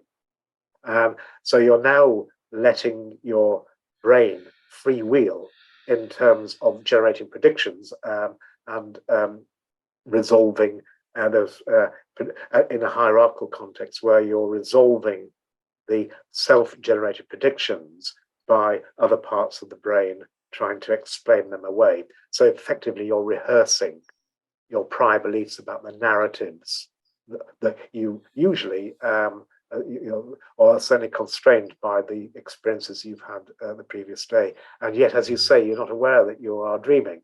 So there's certain very high levels of this hierarchical construct, or say deep levels, if we think of the centripetal-like hierarchy or heterarchy, that have dissolved that sense of presence and selfhood. Or no, sorry, that is associated with the reality monitoring. So yes, not only is there a Markov blanket established that separated you from the sensorium, but there's possibly another higher one that separated your normal reality checking and self-modeling from certain parts of the brain that are engaged in rehearsing particular fantasies that are experienced as dreams. One of the things I was thinking about with your model, with the principle, is I can understand what the system is doing a bit in terms of like having its own internal states. Is the environment, can we think of the environment as doing anything with surprise, or are we staying agnostic on what the environment is doing? Right. So again, a very leading question. So sorry. No, it's good. I'm just there's a whole other sort of podcast under the hood. And possibly I'm not the best person to have that conversation. There are people who speak, I think, in an informative, very fluent way about this perspective. But what you are suggesting is that one can appeal to the mathematical symmetry of this way of partitioning the inside and the outside with a Markov blanket, which has an exact symmetry. So that technically, certainly at the level of sort of basic sentience and sense making of the kind we were discussing earlier on, it is mathematically true that you can also interpret the environment as inferring your internal states, because you've got this generalized synchrony that is another manifestation of self-information or surprisal, surprise minimization, when the surprise is a measure of your sensory, the sensory impressions. So on that view, the environment now is acted upon by you in the way that, from the environment's perspective, render your actions sensory inputs, and the way that the environment acts upon you is by providing you with sensory impressions. But yes, mathematically speaking, the environment should certainly be modeling you, and there are various flavors of that truism that you could pursue. One would fully acknowledge that there is clearly a vast asymmetry between you and your environment. The environment's usually much bigger, doesn't always have the same delicate structures or the precise mechanics that would require the sort of planning that we're talking about in terms of the expected free energy. So we're not saying the environment plans, but in terms of still trying to minimize prediction errors and doing the right kind of learning about you, I think there is good evidence. Well, you can certainly read certain aspects of the environment as doing exactly that. So the favorite example is the elephant path or the desire path, the shortcut that is worn by repeated use across a grassy lawn. When you get into, want to cut a corner to walking through the park or to your favorite coffee cafe. So one way of looking at this is that this is something I've done, to my environment, and I've done it with my conspecifics, and I've created a little path to my favorite place, or the place that is the favorite of me and my conspecifics. From the environment's point of view, it's learned a lot about the behavior of its inhabitants, of its denizens. So you think you are impressing yourself on the environment. From the environment's point of view, it's just evincing kind of plasticity, an experience-dependent kind of learning, where it's remembering things about you. And you can take that argument right through to those kinds of parts of the environment that are actually constructed by conspecifics, like traffic lights, like signs that have a semiotics and a sort of deontic value. So you could just, you could say that the lived environment that you would experience if you walked out onto the street, it's all man-made, and it's all built to maximize expected information gain. I mean, what is a sign? It is there to create an environment that sates our curiosity in terms of making it easy to respond to epistemic affordances that underwrite our curiosity or our plans to maximize expected information gain. But we built that. So then you get into the role of into the game of cultural niche construction. Sure. The notion of the designer environment from Andy Clark, for example. So all of these, I'm just summarizing conversations you could have probably with other people. The final kind of conversation you might want to have is that when you realize that your environment is composed of other things very much like you, right? When you're young, your mum, or as you're older, all your colleagues and your friends and your family and your conspecifics on the street. And I think that's interesting because now we're getting to a much more symmetrical sort of relationship between me and the environment. And certainly in this context, most of my universe is basically you and me. So now there's a certain kind of symmetry in play. Whereas you are my environment and I am your environment. And yet we both have generative models of our environments, which basically means I have a generative model of you and you have a generative model of me. Minimizing the surprise in the exchange is one description of, can be understood as leading to a generalized synchrony, literally a meeting of minds, a mutual predictability that rests upon certain things such as communication and language and certain common frames of reference, common ground. But you could actually argue that in this setting, it is an inevitable consequence of joint free energy or surprise minimization when we put two of the things that are sufficiently similar together, that this would be inevitable. That the best way to minimize surprise, when surprising signals are generated by things like me, namely you, is to ensure that I am as much like you as possible so that I can predict what you're going to do next, because that's what I was going to do next. And exactly symmetrically so for you. So that basically means that we come to share a generative model, a shared narrative, we're seeing from the same hymn sheet, and everything becomes mutually predictable. And that would be one explanation for the kind of in-group formation and the kind of the mechanisms you might find in evolutionary psychology, and that could be described in terms of niche construction. What it doesn't describe, though, is the going back to your Twilight Zone and the man in the nice hell, the epistemic hell. So if it was the case that we could become completely mutually predictable and just keep on singing the same song together for hour after hour after hour, that would become boring. So now we come back to, what would this kind of mechanics and this way of understanding self-organization look like when unpacked in societies and in exchanges between different kinds of conspecifics. And you get into really interesting questions about polarization, in-group, out-group, the spread of ideas and the spread of memes that can be simulated.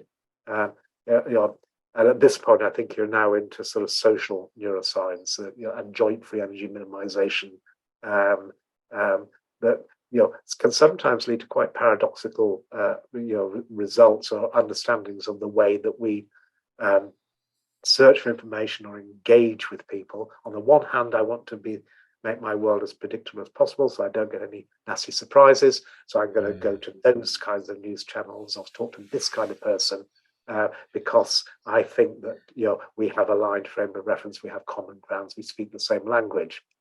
On the other hand, I'm going to be compelled to be slightly curious about other ways of thinking.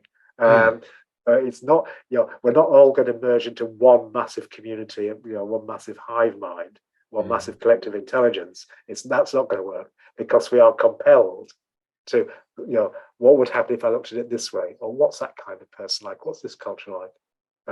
Sure. I haven't got any answers, but there's really interesting field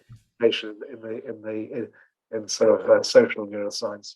Sure. It reminds me a bit about, I think you've spoken to it a bit, the explore-exploit trade-off, EETO, a little bit, because it's sort of this balance between exploiting sort of the nearest, say, most accessible forms of energy, or say news content, but then also having this balance between doing that and exploring, say, other modes of thought, or exploring what else is out there. And that balance, that getting that balance right. And I think you said something to the effect once about the free energy principle, that it solves it in the right order, something to that effect. I think it's, and the way I perceived it was, or viewed it was, in order to know what's surprising, you have to know what's possible, kind of. Does that make any sense? Is that yes forming it? Absolutely. So I probably said it sort of dissolves the exploration dilemma, but you're absolutely right. It does so in a particular way, and it does match on in terms of the order in exactly the way you say. So if I go to this gambler's heaven, there's an enormous opportunity for me to resolve uncertainty and to indulge my curiosity, to respond to epistemic affordances, which is the expected information part of the expected surprise or the expected free energy. And so I'm going to, first of all, explore all possibilities. What is possible in this particular new environment? I've moved to a new city, or I've got a new device in the kitchen. So the first thing I'm going to do is explore by becoming a little scientist and trying out this and that and going there and seeing what happens until I have resolved sufficient uncertainty that there's no more reducible uncertainty there. And at that point, the component, the expected information gain, will fall below the expected costs or the expected utility. So I'll have innate preferences, that I put constraints on my exploration. So at the point where you literally your epistemic, the expected information gain falls below the expected value, then the expected value will take over, and I will switch deterministically to exploitative behavior. So that means the first thing I'm going to do is explore, and then so that there is no uncertainty left to resolve, and then I will exploit. So exactly, secure the possibilities, and then just act in a way that is predominantly dictated by my prior preferences or my constraints. Another way of looking at that is we are primarily surprise minimizing or uncertainty minimizing creatures, but we do so in the constraints. The constraints are provided by our prior preferences or by our, the constraints afforded by the fact that being in this state would be very, very surprising. So, one way of looking at this resolution of the exploration dilemma is that it's not a dilemma in any sense. we are quintessentially exploration machines, exploration curious artifacts, but we have constraints that we can't become dead or disabled or dehydrated or dissipated. We can't allow ourselves to be damaged. But under those constraints, our primary imperative is to explore. Unless, of course, there's nothing left to explore, and then we get bored. Yeah, sure. It's the trade-off. Are you familiar at all with, I believe it's called a number of different things, but it's like a game theory question. It's either called like the marriage problem or the secretary problem. Have you ever heard this before? Yeah, so would you like to hear it? I don't know. But like, yeah, so basically the way the game works is you're looking for, a partner, a life partner. And the question is how many partners, how many people should you date before settling on one person? How do you know the available options? I guess, how do you know when to stop looking is kind of the question. It's also called the secretary problem. It could be called the hiring problem because sort of like the question of, you see one applicant, you have to say yes or no to that one applicant. And if you say no, you can't go back to them, right? The jilted ex, let's say. You can't ever go back to. Apparently, what's optimal is, and you have to know. What's interesting is you have to know kind of how long you're willing to date. How many partners are you willing to sort of to suss out, and the answer is you basically date and you say no to the first 37% of potential partners or potential applicants. Let's say it's for a job, and then after that point, you say yes to the first person who's better than all the options you saw already. It's kind of how it works, right? So it's like you have to date around, you have to kind of explore, but even if you find someone that's incredible by this model, you're not supposed to say yes to anybody until you've seen a little more than a third of the whole people that you're trying to observe. And that just makes you think about EETO a little bit because it requires a certain amount of exploration. Obviously, there's certain parameters here that are more firmly set than you'll find for most system environment dynamics, but that there is actually technically a mathematically precise sort of strategy that works across the board. So I just thought I'd share that. Yes. No, I haven't heard that. That's brilliant. And it reminds me of sort of evolutionary game theory, having sort of stay win, sort of tit for tat, like different strategies, and which supervenes in an evolutionary sense. Yeah. The free energy principle, how it reacts to, or how it's related to Hamilton's principle of least action. Can you possibly make that link? Yeah. So the free energy principle, as we were discussing earlier on, can be regarded either as a variational principle of least action or a constrained maximum entropy principle, just depending upon your favorite way of understanding the maths. So the variational principle of least action just is an instance of Hamilton's principle of least action. Technically, what both when applying Hamilton's principle of least action, say to mechanics or movement of massive objects, for example, what these principles prescribe is a prescription of the trajectory or path that something will take. So you could apply Hamilton's principle of least action to the trajectory of a ball if thrown at a particular angle with a particular velocity from this point. And it would be the case that the trajectory coursed out by that ball would be a path of least action. It would be the path that minimized a certain energy when averaged along that path. So this is a path integral bits being meaning sort of adding things up. So the path of least action, the path of least resistance, if you like, where the resistance scores the expenditure of energy in order to, because it deviated from the path, it is prescribed by the principle of least action, and you can use that principle then to predict or to describe the most likely path that anything will take. And indeed, that sort of path integral view is exactly where free energy, the variational free energy, comes from. But here we're talking about sort of Feynman trying to work out the probability of various paths of small particles, or let's say electrons.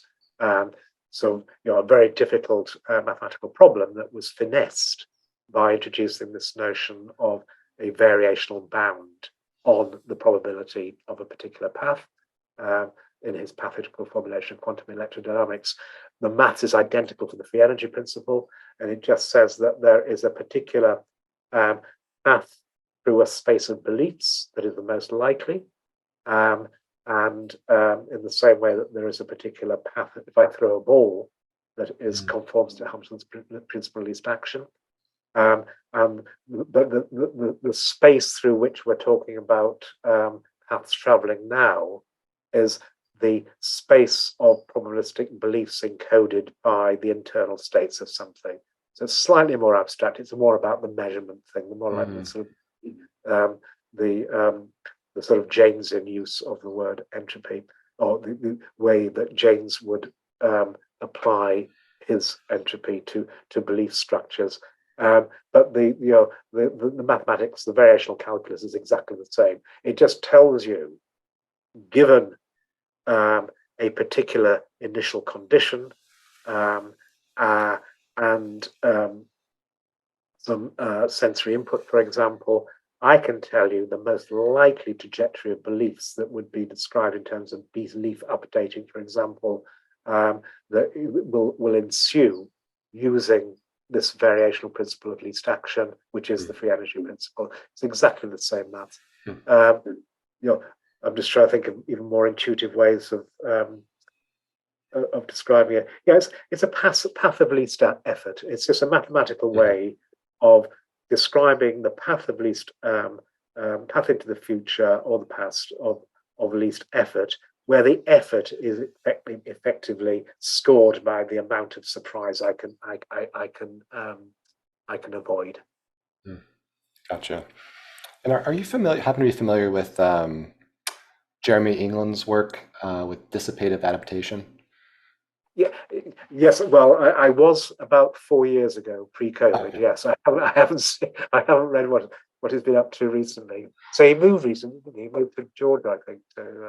Oh, really? Oh, I didn't realize he'd moved. Yeah. But it's far more of a. I know it's more of a thermodynamic. It's solely, I believe, the thermodynamic. But it makes me because one of my general interests, or one of the things I try to get to, is like just, you take something like the free energy principle, you try to think, okay, what's even more fundamental than that, right? You keep trying to cut away and say, okay, well, how do you make this even, what's behind that? What's below that? What kind of feeds into that?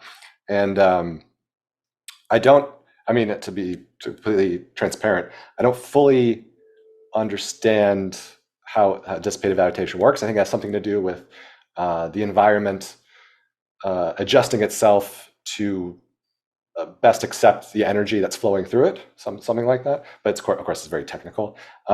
Is that, or at least I know it's maybe been a few years since you follow the idea, but does it conform?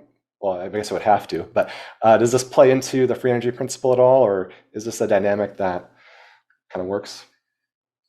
It's fascinating work, and you may also want to invite Susanne Still into one of these conversations, who's been doing very similar work from the point of view of sort of predictive information theory, and recently she's also been looking at this sort of remarkable capacity of systems to again resist the second law and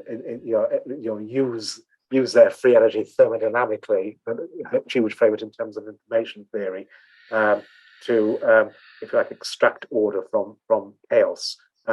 And common to a lot of these notions, there's a sort of notion of a ratchet, that you can make little random jumps, but you maintain them, and each jump is maintained if it's heading in the right direction.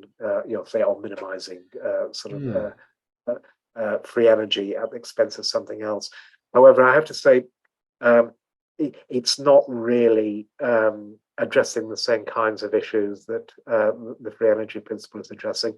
I have to say also, you won't get more fundamental or simple in the free energy principle. So I look at thermodynamics as one particular domain of application of that kind of mechanics. The only difference between thermodynamics and the free energy principle is that the free energy principle actually commits to a thingness. It commits to a Markov blanket. So it's now got a partition of states where you can start to talk about beliefs in a non-trivial sense, in the sense that there is a morphism from the internal states of a physical system to the states beyond the heat path or beyond the blanket, and all the more interesting questions really about our maintenance of that blanket or the heat path. It's not about the equilibrium physics of things on the inside. Most of thermodynamics is just rather uninteresting descriptions of ensembles of things on the inside that have some particular exchangeability criteria, and then you can apply sort of classical equilibrium physics to that. That's not terribly interesting from the point of view of people looking at non-equilibrium physics, and even less interesting from the point of view of people looking at real randomly dynamical coupled systems, because these systems are not exchangeable. You mentioned before that Mike Levin's description of sort of cells of cells of cells of cells, boundaries of boundaries of boundaries of boundaries, Markov blankets and blankets and blankets and blankets. There's a heterogeneity to implicit in that scale invariant description of actual systems that will not allow you, I think, to adopt the assumptions that we would have to commit to if you wanted to apply thermodynamics. So I have a dismissive attitude to thermodynamics. In that sense, trying to understand the thermodynamics of self-organization, I think it's possibly misguided, because you have to make too many commitments to the kind of systems, particularly the exchangeability of ensembles, to make it really interesting. On the other hand, the questions that people like Jeremy England and Susanne Still more recently have been addressing are, I think, deeply interesting and are not really addressed by the free energy principle. I think what you're talking about here is the sort of the complexification that seems to be an inevitable property, certainly of biotic self-organization. You could argue other kinds of self-organization, but certainly biotic self-organization are far from equilibrium systems that have this kind of scale freeness and implicit heterogeneity in them. I think that there has yet to be a simple story to explain why we are becoming increasingly more sophisticated, well, if we are, I think so. more organized. I think that's a fascinating issue. I don't have a clear answer, and I will be. I repeat, the free energy principle itself does not properly address that, because the free energy principle starts by saying, let's assume something has self-organized, has an attracting set. That's where it starts, and that's really where it finishes. I think if you want to think about how these attracting sets evolve and contextualize each other, I think you're going to be in a slightly more challenging frame, which lots of people are addressing, and it's a really interesting question. I'm not sure thermodynamics is the right toolkit to address that, to be quite honest. I think you need to look at more fundamental maths, probably quantum information theory at different scales, and think about that through the lens of, say, theoretical biology and evolutionary thinking. Sure. I'm so glad you brought up quantum information theory, because that's where I wanted to go next. The idea, and I was wondering if the free energy principle lends any credence to the idea or has any relationship to, I'm not sure if you're familiar with some theories about the universe being like a quantum error correcting code. If you're familiar at all with that landscape, but basically it's a speculative idea, but it looks like there's some evidence to support it, that the fabric of space-time itself is actually like a quantum error correcting code. And when I hear that, and I think about the free energy system trying to minimize uncertainty, it's trying to, it's close to error correction, or it seems kind of similar to, I wonder if there is a potential link there, and if you have any comments about that, or if that's something that's come across your desk.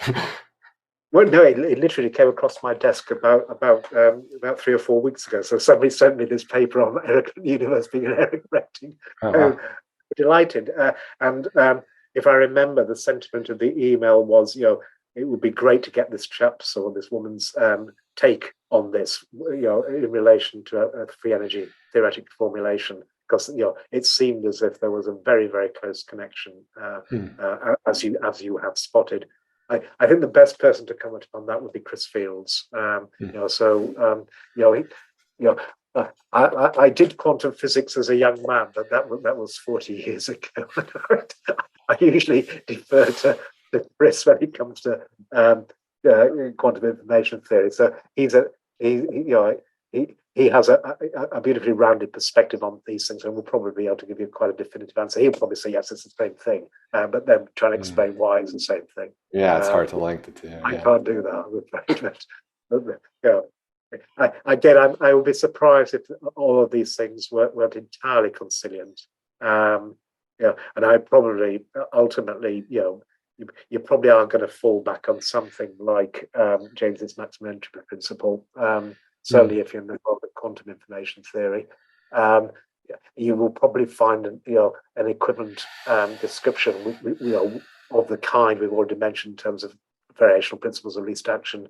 But you may also find the similar explanations in gauge theory and ultimately category theory. But they should all, I think, be internally consistent. You should be able to sort of morph from one to the other without doing too much damage to your commitments in any one, your favorite way of framing it. Right. I'm sure the error-correcting universe is one example of this. Yeah, it very well could be. It reminds me too of Chris Fields. A frequent collaborator of his is the cognitive scientist Donald Hoffman. I'm not sure if you're familiar with his work. I've interviewed him a couple times on this channel as well.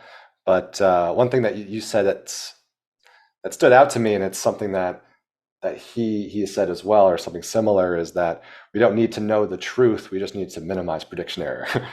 It's like this very separate thing. And I don't know if you're familiar with. He's got a few different theories. I mean, one of which is fitness beats truth theorem, that we've evolved in order to basically maximize fitness instead of to see what's veridically actually there in the environment. So much of what we see is, or all of what we see is an illusion. We can never, he posits that we can never actually get to the base reality or the base truth.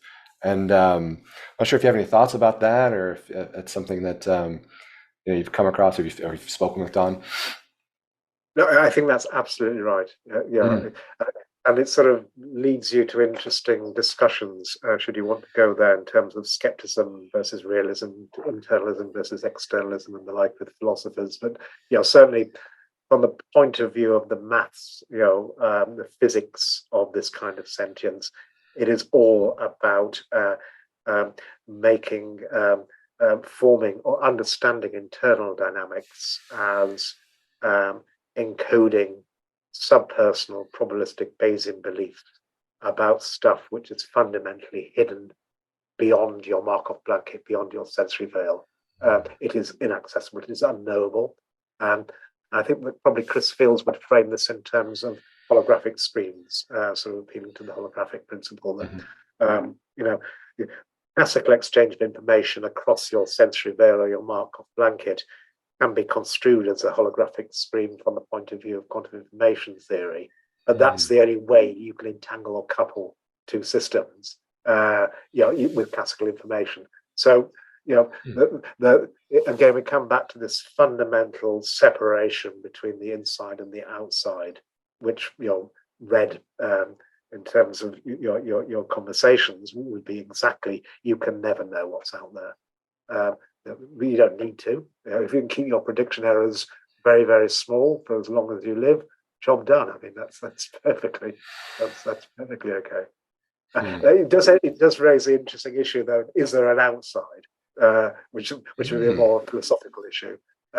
So both Chris and I think, would have to commit to the fact that there probably is an outside in order to have to actually be able to read and write to your holographic screen, or to be able to transact with an environment, in terms of, in both directions over your Markov blanket.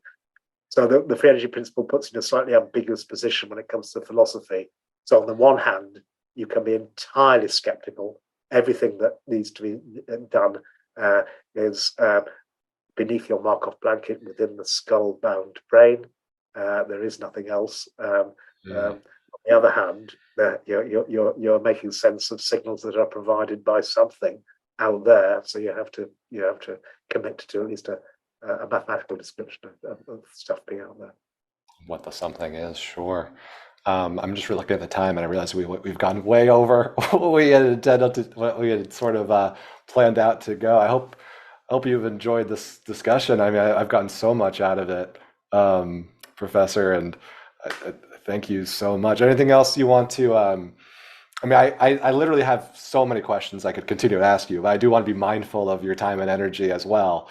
So please let me know if you have a few extra minutes, I can ask you a couple more. But if you've reached your limit, please let me know also. Please ask me 2 more questions, and then I'm going to go and have a nice cigarette. Okay. Oh, that sounds nice. That sounds lovely. Yeah, one of those once in a while isn't so bad. I think, okay, 2 questions. Well, now I have to really narrow it down here. But let's see, it's a little bit. Well, one I'll ask you is, and I'm surprised we actually haven't touched on it, active inference, which honestly, I mean, maybe the first couple weeks I was looking into the free energy principle, I actually thought they were the same thing. I actually think it's written in other places. I think Wikipedia maybe kind of writes them as equivalent, and I believe active inference is a subset of the free energy principle, or it's like, well, perhaps, I mean, you could definitely do the best job. Can you help separate the two, or help us make a distinction between the free energy principle and what active inference is? I think you could be forgiven by using them synonymously, and certainly, Okay. that's how it was portrayed. I think in the Wikipedia links. Having said that, in the world of philosophy, one's got to be a little bit more rigorous in the way that you frame various offerings. So nowadays, certainly I am, and a lot of my friends in philosophy are also very careful to distinguish between the free energy principle, which is just a method. So very much like we were talking about Hamilton's principle of least action as a method for determining the path of least action or least effort. The free energy principle is just what it is. It's just a method. It's a tool for describing the most likely kind of active sense making or belief updating, or as you say, active inference. So it's not falsifiable. It's not a theory. It's just a principle. It's just a tool. It's a method. If you apply that to purposeful behavior, then you have active inference. So active inference, I think, is an application of the free energy principle to usually simulate or predict or emulate or to model purposeful sentient behavior, basically. So I've given you a long-winded technical answer, but so you can. So free energy principle is usually for sort of physicists and philosophers. The philosophers like to shout about it. The physicists think it's probably quite trivial. But active inference is more an application that you might want to actually apply if you're a psychologist or artificial intelligence researcher wanting to emulate this kind of behavior or understand, say, a given subject's behavior by fitting an active inference model to that subject's behavior and use it in a much more practical way. And indeed, you could regard the free energy principle as only having utility in that ability to simulate active inference. Just technically, the only thing you get from the free energy principle is really a way of writing down the dynamics of self-organization as a gradient flow on the generative model, on those prior preferences, on the probabilistic description of those attracting sets, which means instead of just looking at the way a system behaves, given its dynamics, and trying to reverse engineer its Lagrangian, what you could do is actually write down the Lagrangian as a Jaynesian constraint, as a set of prior preferences, and then just apply the rules of the free energy principle to simulate the behavior of a system that self-organizes to that set of attracting states on that particular set of preferred states. And that's basically what we do in computational neuroscience and machine learning research. Gotcha. Okay. Thank you very much. That helps. The distinction is super helpful. Great. Now, last question. I had to kind of a bunch of different ones. I'm like, oh, I forgot to ask him about attractor landscapes and strange loopiness, but I will instead ask you, if you, this is more this is a personal question, but if you could give your 20-year-old self one piece of advice, what would it be? So if you could go back. My 20-year-old.